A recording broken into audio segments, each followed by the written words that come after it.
नमस्कार दोस्तों, आप लोगों का बहुत बहुत स्वागत है आपके अपने यूट्यूब चैनल पर। दोस्तों, आज की इस वीडियो में जो भी फ्रेंड्स लोग आरपीएफ कांस्टेबल एसआई एग्ज़ाम 2024 की तैयारी कर रहे हैं, उन्हीं के लिए हम लेकर के आ गए दोस्तों हिस्ट्री जीके की क्लास नंबर 1। दोस्तों, आज की जो क्लास है आपके आने वाले एग्ज़ाम के लिए बहुत ज़्यादा इंपॉर्टेंट होगी, क्योंकि दोस्तों आप लोगों को डेली हमारे इस चैनल पर हिस्ट्री की जो क्लास है आपको चैप्टर वाइज और प्रीवियस ईयर क्वेश्चन और इम्पॉर्टेंट क्वेश्चन के साथ आप डेली आपको हमारे इस चैनल पर आप लोगों को ये क्लास मिलती रहेगी। और दोस्तों, ये जो क्लास है और आज की इस वीडियो में जिस चैप्टर पर दोस्तों हम लोग बात करने वाले हैं उस चैप्टर का दोस्तों नाम है हड़प्पा या सिंधु सभ्यता। दोस्तों, इस टॉपिक से संबंधित आज की इस वीडियो में हम लोग 40 क्वेश्चंस कवर करेंगे। और दोस्तों, ये 40 ऐसे क्वेश्चन होने वाले इस टॉपिक से संबंधित जो आपके प्रीवियस ईयर में बार बार पूछे गए हैं और जो इम्पोर्टेंट एमसीक्यूज़ हैं वो सभी क्वेश्चन दोस्तों आज की इस वीडियो हम लोग डिस्कस करेंगे। और दोस्तों, उम्मीद है कि जो आपके हिस्ट्री से रिलेटेड आपके एग्ज़ाम में जो 50 क्वेश्चन पूछे जाते हैं उनमें से आपके 10-15 क्वेश्चन हिस्ट्री से संबंधित होंगे। तो दोस्तों, जो क्वेश्चन आने वाले हैं वो हमारी इसी सीरीज़ से दोस्तों एक एक प्रश्न आपके एग्ज़ाम में देखने को मिलने वाला है। तो दोस्तों, आप लोग ज़रूर इस सीरीज़ के साथ लास्ट जुड़े रहिएगा। तो चलते हैं दोस्तों, आज का जो सेशन आपके एग्ज़ाम के लिए बहुत इंपॉर्टेंट होने वाला है, तो हम लोग स्टार्ट कर लेते हैं। चलिए दोस्तों, आपकी स्क्रीन पर फर्स्ट क्वेश्चन है। उससे पहले जो भी फ्रेंड्स लोग चैनल में पहली बार आए आप लोग फटाफट चैनल को सब्सक्राइब कर लीजिएगा। तो चलते हैं, स्टार्ट कर लेते हैं। दोस्तों, आपकी स्क्रीन पर फर्स्ट क्वेश्चन है कि सिंधु घाटी स्थल कालीबंगन किस प्रदेश में स्थित है।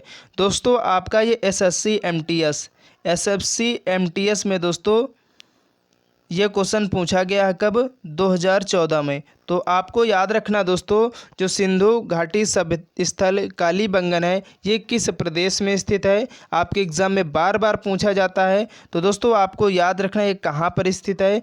तो ये दोस्तों आपका राजस्थान राज्य में स्थित है, यानी यहाँ पर इस क्वेश्चन का ऑप्शन ए करेक्ट हो जाएगा। दोस्तों, मैं आपसे फिर एक बार कह रहा हूँ कि आज का जो सेशन आपके एग्ज़ाम के लिए बहुत इंपॉर्टेंट होने वाला, क्योंकि दोस्तों इसमें जो क्वेश्चन लिए गए वो किसी न किसी एग्ज़ाम में पूछे गए, तो इसलिए आप लोग ज़रूर वीडियो को पूरा देखिएगा। चलते हैं नेक्स्ट क्वेश्चन की तरफ। और दोस्तों, नेक्स्ट क्वेश्चन है कि सिंधु सभ्यता की ईंटों का अलंकरण किस स्थान से मिला है। यानी दोस्तों, सिंधु सभ्यता की ईंटों का अलंकरण है ये किस स्थान से मिला हुआ है। तो आपको दोस्तों याद रखना है, क्योंकि इम्पोर्टेंट क्वेश्चन है ये दोस्तों कालीबंगा से मिला हुआ, ठीक है। तो यहाँ पर इस क्वेश्चन का ऑप्शन बी बिल्कुल करेक्ट हो जाएगा।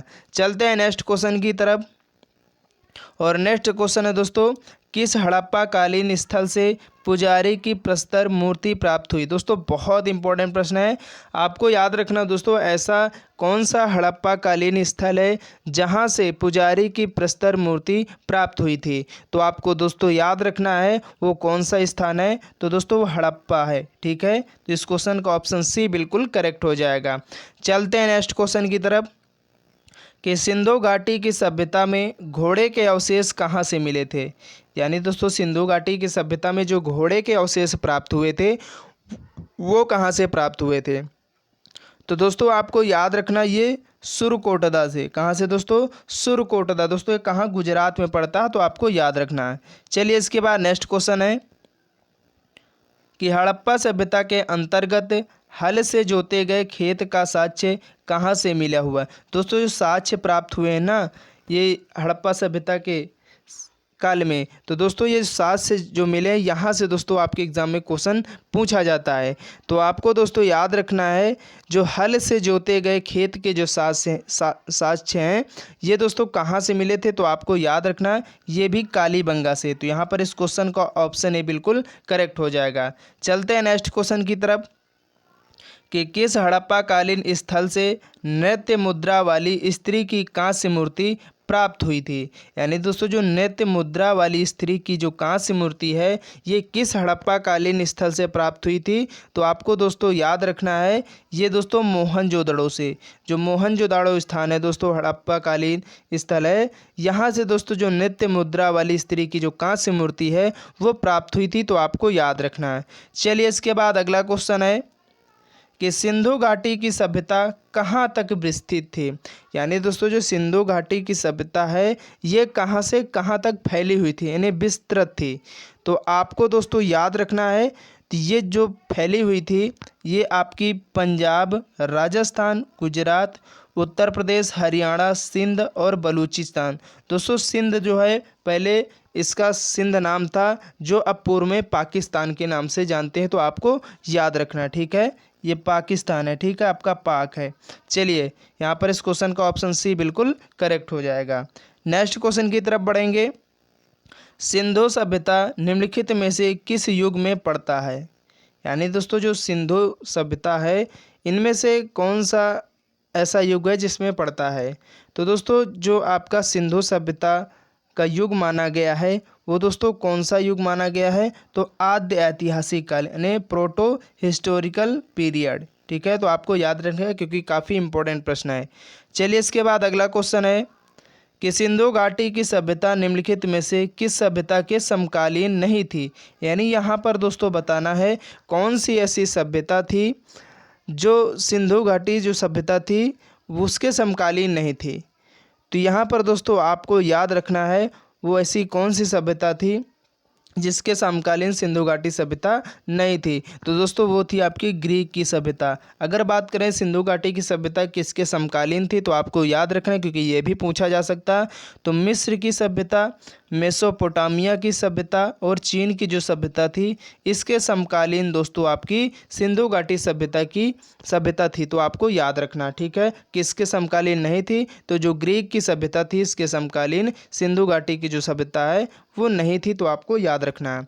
चलिए इसके बाद नेक्स्ट क्वेश्चन है, हड़प्पा सभ्यता के संपूर्ण क्षेत्र का आकार किस प्रकार का था? दोस्तों ये भी क्वेश्चन आपके हर एक एग्जाम में बहुत बार पूछा जा चुका है कि जो हड़प्पा सभ्यता का पूर्ण यानी संपूर्ण यानी पूरा जो क्षेत्र था वो किस शेप में बना था? तो आपको दोस्तों याद रखना है इसका जो शेप था, आकार था, वो दोस्तों त्रिभुजाकार था यानी ट्रायंगुलर। यहाँ पर इस क्वेश्चन का ऑप्शन बी बिल्कुल करेक्ट हो जाएगा। चलिए इसके बाद नेक्स्ट क्वेश्चन है कि हड़प्पा के मिट्टी के बर्तनों पर सामान्यतः किस रंग का उपयोग हुआ था? यानी दोस्तों हड़प्पा काल में जो मिट्टी के बर्तन बनाए गए थे उनमें जो सामान्यतः रंग का उपयोग किया गया था वो कौन सा रंग था? तो आपको दोस्तों याद रखना वो आपका लाल रंग था। यहाँ पर इस क्वेश्चन का ऑप्शन सी बिल्कुल करेक्ट हो जाएगा। नेक्स्ट क्वेश्चन है कि सिंध का नखलिस्तान या सिंध का बाग हड़प्पा सभ्यता के किस पुरा स्थल को कहा जाता? दोस्तों बहुत इंपॉर्टेंट प्रश्न है, आपको जरूर याद रखना दोस्तों। ये आपके अक्सर सभी एग्जाम में क्वेश्चन रिपीट हो चुका है। जो सिंध का नखलिस्तान या सिंध का जो बाग है हड़प्पा सभ्यता का कौन सा ऐसा पुरा स्थल है जिसको कहा जाता है? तो दोस्तों वो है आपका मोहनजोदाड़ो, ठीक है। मोहनजोदाड़ो को दोस्तों जो है आपका सिंध का नखलिस्तान या सिंध का बाग कहा जाता है। दोस्तों मोहनजोदाड़ो जो सिंध यानी सिंध प्रांत में स्थित है। सिंध प्रांत दोस्तों कहाँ पर है? तो ये आपका पाकिस्तान में है। तो आपको याद रखना है। चलिए इसके बाद अगला क्वेश्चन है कि मोहनजोदाड़ो कहाँ स्थित है? तो दोस्तों आपको याद रखना मोहनजोदाड़ो जो है ये सिंध यानी पाकिस्तान में स्थित है, आपको याद रखना है। चलिए नेक्स्ट क्वेश्चन है, किस सिंधुकालीन स्थल से एक ईंट पर बिल्ली का पीछा करते हुए कुत्ते के पंजों के निशान मिले थे? यानी दोस्तों आपको बताना है सिंधुकालीन स्थल यानी ऐसा कौन सा सिंधुकालीन स्थल है जहां पर एक ईंट पर बिल्ली का पीछा करते हुए कुत्ते के जो पंजे के निशान हैं वो प्राप्त हुए थे। तो दोस्तों वो प्राप्त हुए थे कहाँ से? तो आपको याद रखना है चन्हूदड़ों से। कहाँ से? चन्हूदड़ों से। तो यहाँ पर इस क्वेश्चन का ऑप्शन बी बिल्कुल करेक्ट हो जाएगा। अगर दोस्तों सेशन पसंद आ रहा तो आपको सेशन को फटाफट लाइक कर देना है और ज़्यादा से ज़्यादा जो आपके फ्रेंड्स हैं वहाँ तक दोस्तों आपको अपनी इस वीडियो को लगातार शेयर करते रहिए क्योंकि काफ़ी इंपॉर्टेंट सेशन चल रहा है आपके आने वाले एग्ज़ाम के लिए। दोस्तों अगर हिस्ट्री से रिलेटेड आपके एग्ज़ाम में क्वेश्चन पूछा जाने वाला है तो जो हमने स्टार्ट की है सीरीज आपके जो प्रीवियस और इम्पोर्टेंट क्वेश्चन की चैप्टर वाइज दोस्तों यहीं से 100% आपको अपने एग्जाम में क्वेश्चन देखने को मिलने वाले हैं। तो आप लोग ज़रूर हर एक वीडियो को शुरू से लास्ट तक पूरी देखिएगा। आप यकीन मानना दोस्तों हमने जितनी भी सीरीज चलाई हैं आप अपने एग्ज़ाम्स पहले उन सभी को देख लेते हो तो 50 में से 50 जीके में बिल्कुल आप सही करके आने वाले हो, ठीक है। तो नेक्स्ट क्वेश्चन है कि हड़प्पा सभ्यता किस युग की थी। यानी दोस्तों जो हड़प्पा सभ्यता है इसको और कौन सी युग की सभ्यता कहा गया है। तो दोस्तों आपको याद रखना इसे कांस्य युग या कांस्य युगीन सभ्यता भी कहा जाता। कई बार क्वेश्चन आपके हर एक परीक्षा में पूछा गया तो आपको याद रखना। चलिए नेक्स्ट क्वेश्चन है कि सिंधु घाटी सभ्यता के लोगों का मुख्य व्यवसाय क्या था। दोस्तों ये भी क्वेश्चन आपके हर एक एग्ज़ाम में बहुत बार पूछा गया है कि जो सिंधु घाटी सभ्यता के लोगों का मुख्य व्यवसाय था वो क्या था। तो दोस्तों आपको याद रखना वो व्यापार था। यानी यहाँ पर इस क्वेश्चन का ऑप्शन डी बिल्कुल करेक्ट हो जाएगा। चलते हैं नेक्स्ट क्वेश्चन की तरफ कि स्वातंत्र्योत्तर भारत में सबसे अधिक जनसंख्या में हड़प्पा युगीन स्थलों की खोज किस प्रांत में हुई थी। तो दोस्तों जो स्वातंत्र्योत्तर भारत में जो सबसे अधिक संख्या में हड़प्पा युगीन जो स्थल थे उनकी जो खोज है वो ज़्यादातर किस प्रांत में हुई है। तो दोस्तों ज़्यादातर की अगर बात करें तो गुजरात में हुई है। ठीक है, तो आपको याद रखना। नेक्स्ट क्वेश्चन है निम्नलिखित में से कौन सा हड़प्पाकालीन स्थल गुजरात में था। तो दोस्तों जो गुजरात में आपका था वो कौन सा स्थल था। तो आपका लोथल। तो यहाँ पर इस क्वेश्चन का ऑप्शन बी बिल्कुल करेक्ट हो जाएगा। चलिए नेक्स्ट क्वेश्चन है कि निम्नलिखित में से कौन सी फसल हड़प्पाकालीन लोगों द्वारा उत्पादित नहीं की जाती थी। यानी यहाँ पर आपको बताना है दोस्तों जो हड़प्पाकालीन लोग थे इनके द्वारा जो उत्पादित फसल थी वो कौन नहीं थी। यानी कौन सी फसल को उन्होंने जो है उत्पादित नहीं किया था, इनमें से आपको बताना है। तो यहाँ पर दोस्तों आपको याद रखना दालें। अगर बात करें दोस्तों यहाँ पर जो हड़प्पाकालीन लोग थे ये दाल को उत्पादित नहीं किए, जबकि गेहूँ, जौ और चावल इनका दोस्तों उत्पादन किया था। तो आपको याद रखना क्योंकि नहीं वाला ही आपके एग्ज़ाम में ज़्यादातर पूछता है। चलिए नेक्स्ट क्वेश्चन है कि सिंधु सभ्यता के घर किससे बनाए जाते थे। यानी दोस्तों सिंधु सभ्यता के जो लोग थे, जो सिंधु सभ्यता के लोग थे वो अपना जो घर बनाते थे वो किसका बनाते थे। तो दोस्तों बनाते थे किसका यूज करते थे, तो ईंट का। यहाँ पर इस क्वेश्चन का ऑप्शन डी बिल्कुल करेक्ट हो जाएगा। चलिए इसके बाद अगला क्वेश्चन है कि मोहनजोदड़ो को किस एक अन्य नाम से भी जाना जाता है। यानी दोस्तों जो मोहनजोदड़ो है इसको और किस नाम से जानते हैं, बहुत बार पूछा गया क्वेश्चन है। तो दोस्तों आपको याद रखना है इसको मृतकों का टीला भी कहा जाता है, यानी मॉन्ड ऑफ डेड। क्या कहा जाता है दोस्तों, मॉन्ड ऑफ डेड भी कहा जाता है। यानी मृतकों का टीला के नाम से जो मोहनजोदड़ो है इसको जानते हैं। तो आपको याद रखना है। चलिए नेक्स्ट क्वेश्चन है कि निम्नलिखित में कौन सा सिंधु स्थल समुद्र तट पर स्थित नहीं था। यानी इनमें से आपको बताना है ऐसा कौन सा स्थल है जो समुद्र तट पर स्थित नहीं था। तो दोस्तों वो कौन सा स्थल था आपका, तो वो कोटदीजा। कौन था, कोटदीजी। यानी जो कोटदीजी है ये दोस्तों समुद्र तट पर स्थित नहीं था, जबकि आपका बालाकोट, सुरकोटदा, लोथल ये सभी समुद्र के तट पर और आपके गुजरात में है। ये भी आपको याद रखना। नेक्स्ट क्वेश्चन है कि निम्नलिखित में से कौन मोहनजोदड़ो की सबसे बड़ी इमारत मानी जाती है। यानी दोस्तों जो मोहनजोदड़ो की सबसे बड़ी इमारत मानी गई है वो कौन सी है। तो दोस्तों आपको याद रखना वो है विशाल अन्नागार और धान्य कोठार। ये दोस्तों ऐसी दो इमारत हैं जिनको जो है मोहनजोदड़ो की सबसे बड़ी इमारत मानी जाती है। एक ही है, यानी विशाल अन्नागार भी कहा जाता है और विशाल धान्य कोठार भी कहते हैं। तो आपको याद रखना। नेक्स्ट क्वेश्चन है कि निम्नलिखित विद्वानों में से हड़प्पा सभ्यता का सर्वप्रथम खोजकर्ता कौन था। यानी दोस्तों हड़प्पा सभ्यता की जो खोज है वो सर्वप्रथम किसके द्वारा की गई थी। तो दोस्तों बहुत इंपॉर्टेंट प्रश्न आपको याद रखना, दयाराम साहनी के द्वारा सन 1921 ईस्वी में की गई थी। तो ये बात आपको याद रखना, ये दोनों पॉइंट्स बहुत आपके एग्जाम वाला पूछता है। चलिए नेक्स्ट क्वेश्चन है कि सैंधव स्थलों के उत्खनन से प्राप्त मोहरों पर निम्नलिखित में से किस पशु का सर्वाधिक उत्कीर्णन हुआ।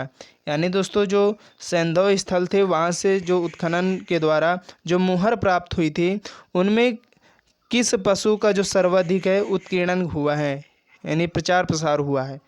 तो दोस्तों आपको याद रखना है वो बैल है। यानी बैल का दोस्तों सबसे ज़्यादा उत्कीर्णन हुआ। तो आपको याद रखना। नेक्स्ट क्वेश्चन है कि हड़प्पाकालीन लोगों ने नगरों में घरों के विन्यास के लिए कौन सी पद्धति अपनाई थी। यानी दोस्तों जो आपके हड़प्पा कालीन लोग थे, इन्होंने जो अपने नगरों में घरों के विन्यास के लिए जो रणनीति या पद्धति अपनाई थी, वो कौन सी पद्धति थी? तो आपको याद रखना दोस्तों, वो ग्रिड पद्धति थी। ठीक है, कौन सी पद्धति? ग्रिड पद्धति, तो आपको याद रखना है। नेक्स्ट क्वेश्चन है कि सिंधु सभ्यता का पंतनगर बंदरगाह कौन सा था? तो दोस्तों सिंधु सभ्यता का जो पंतनगर बंदरगाह था, वो दोस्तों कौन सा था? तो आपको दोस्तों याद रखना, वो है आपका लोथल, जो कि गुजरात में है। ठीक है, चलिए नेक्स्ट क्वेश्चन है, हड़प्पा कालीन स्थलों में अभी तक किस धातु की प्राप्ति नहीं हुई है? यानी आपको बताना, जो हड़प्पा कालीन स्थल है, वहाँ से अभी तक ऐसी कौन सी धातु है जिसकी प्राप्ति नहीं हुई है? तो दोस्तों वो है आपका लोहा। लोहा की दोस्तों अभी तक कोई प्राप्ति नहीं हुई है, जबकि तांबा वहाँ से मिला हुआ, स्वर्ण मिला है, चांदी मिली, तो आपको याद रखना है। नेक्स्ट क्वेश्चन है कि सिंधु सभ्यता का कौन सा स्थान भारत में स्थित है? यानी आपको इनमें से बताना दोस्तों, सिंधु सभ्यता का ऐसा कौन सा स्थान है जो भारत में स्थित है? तो फ्रेंड्स आपको याद रखना है वो कौन सा स्थान है। तो दोस्तों आपका लोथल, जो कि गुजरात में पड़ता है, और हड़प्पा मोहनजोदड़ो दोस्तों कहाँ पर है? आपका जो मोहनजोदड़ो दोस्तों, ये सिंध यानी पाकिस्तान में है, आपको याद रखना है। नेक्स्ट क्वेश्चन है, किस पशु के अवशेष सिंधु घाटी सभ्यता से प्राप्त नहीं हुए हैं? तो आप लोग बताइएगा दोस्तों, ऐसा कौन सा पशु है जिसके अवशेष सिंधु घाटी सभ्यता से नहीं प्राप्त हुए हैं? तो दोस्तों वो है आपका शेर, जबकि हाथी के मिले हुए, घोड़ा का और गाय के, इन तीनों के दोस्तों जो अवशेष हैं वो सिंधु घाटी की सभ्यता से प्राप्त हुए, जबकि शेर के नहीं हुए, तो आपको याद रखना है। चलिए इसके बाद नेक्स्ट क्वेश्चन है, हड़प्पा कालीन समाज किन वर्गों में विभक्त था? यानी दोस्तों जो आपका हड़प्पा कालीन समाज था, इसको किन किन वर्गों में विभक्त किया गया था? तो आपको दोस्तों याद रखना है, आपका जो विद्वान, योद्धा, व्यापारी और श्रमिक, इन जो आपके चार जो वर्ग हैं, इनमें दोस्तों इसको विभक्त किया गया था, तो आपको याद रखना है। चलिए इसके बाद नेक्स्ट क्वेश्चन है कि हड़प्पा वासी किस धातु से परिचित नहीं थे? अभी हमने बताया भी दोस्तों, जो आपका हड़प्पा कालीन स्थल है, ऐसा कौन सा जिससे वो वहाँ से कौन सी ऐसी धातु थी जो प्राप्त नहीं हुई थी? आपका लोहा नहीं प्राप्त हुआ था, जबकि सोना, चांदी और आपका तांबा, ये कांस्य, टीन, शीशा, ये सभी प्राप्त हुए थे। और कौन नहीं प्राप्त हुआ था? तो आपका लोहा। तो लोहे से वो परिचित थे, ठीक है, परिचित नहीं थे। तो यहाँ पर क्या है, ऑप्शन डी बिल्कुल करेक्ट हो जाएगा। चलते हैं नेक्स्ट क्वेश्चन की तरफ। सिंधु सभ्यता का सर्वाधिक उपयुक्त नाम क्या है? यानी दोस्तों जो सबसे ज़्यादा उपयुक्त नाम है सिंधु सभ्यता का, वो कौन सा नाम है? तो वो दोस्तों आपका है हड़प्पा सभ्यता। ठीक है, आपको याद रखना है। नेक्स्ट क्वेश्चन है, सिंधु सभ्यता के बारे में कौन सा कथन असत्य है? आप लोग बताइए, इनमें से कौन सा ऐसा ऑप्शन है जो गलत है सिंधु सभ्यता के बारे में? तो दोस्तों आपको याद रखना, आइए हम लोग चेक कर लेते हैं। यहाँ पर मात्र देवी की उपासना की जाती थी। दोस्तों ये सत्य बात है। लोग लोहे से परिचित थे? नहीं दोस्तों, जो आपके सिंधु सभ्यता के लोग थे वो लोहे से परिचित नहीं थे। यहाँ पर कह रहा परिचित थे, नहीं, ये बात बिल्कुल गलत है, तो असत्य वाला ही छांटना था।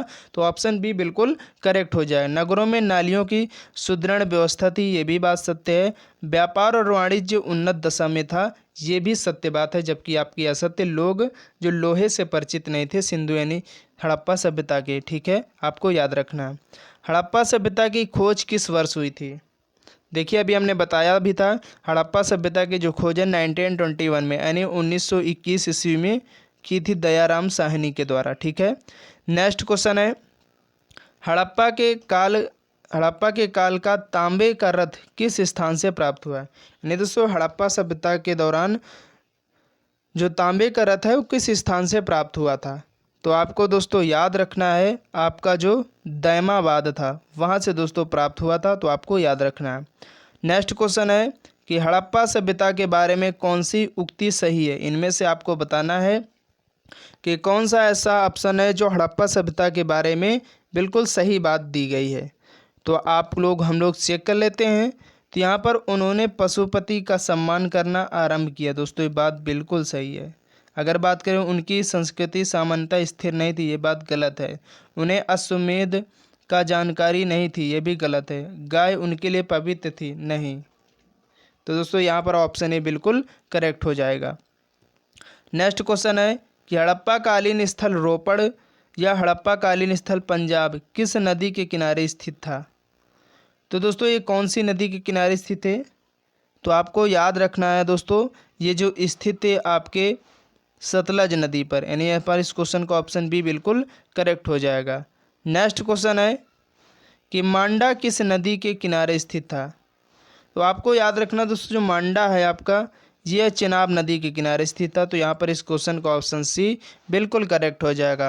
और दोस्तों आज की इस वीडियो का लास्ट क्वेश्चन है 40 कि सिंधु घाटी सभ्यता को खोज निकालने में जिन 2 भारतीयों का नाम जुड़ा है वो कौन थे। तो दोस्तों आपके दयाराम साहनी और राखालदास बनर्जी जी के द्वारा सिंधु घाटी सभ्यता की जो खोज है वो की गई थी। तो आपको याद रखना। उम्मीद है दोस्तों आज का जो सेशन है आप लोग काफ़ी ज़्यादा पसंद आया होगा। तो आप लोग ज़रूर वीडियो को लाइक कर देना और ज़्यादा से ज़्यादा अपने फ्रेंड्स तक इस वीडियो को शेयर कर देना, क्योंकि दोस्तों काफ़ी इम्पोर्टेंट है ये वीडियो आपके एग्ज़ाम के लिए। यहाँ से अगर क्वेश्चन आने वाला तो इन्हीं क्वेश्चंस में से आपको 100% अपने एग्ज़ाम में क्वेश्चन देखने को मिलेगा। तो इसलिए आप लोग हर एक सीरीज़ के साथ लगातार जुड़े रहिए और अपने एग्ज़ाम में जो 50 में से 50 क्वेश्चन हो बिल्कुल फोड़ के आइएगा। तो चलते हैं नेक्स्ट वीडियो के लिए, तब तक के लिए जय हिंद जय भारत।